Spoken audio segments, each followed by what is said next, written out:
en Arequipa, y le agradezco al señor rector y a las universidades Santa María y San Agustín y a los otros organizadores por esta invitación, que originalmente iba a ser un debate con la candidata Fujimori, pero que se ha transformado en esta conferencia.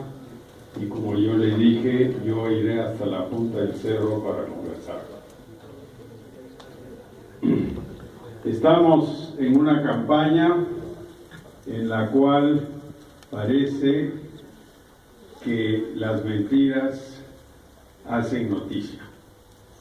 Y yo lo único que quiero hacer antes de iniciar mis palabras es referirme a un infundio que se dio hoy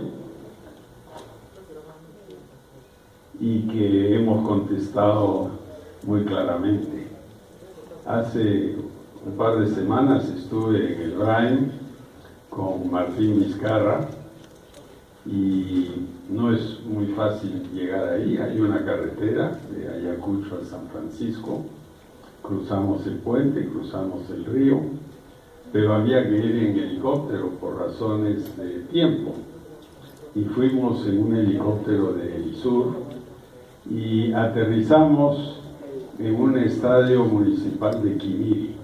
Sin embargo, la otra campaña dice que es un regalo del ejército, que aterrizamos en una base.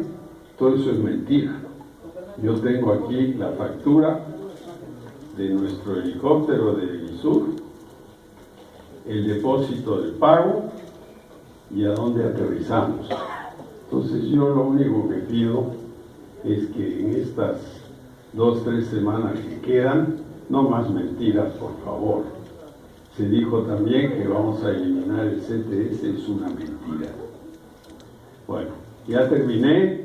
San Agustín, Santa María y San Pablo me están escuchando, pero no les interesa esta parte de mi conferencia.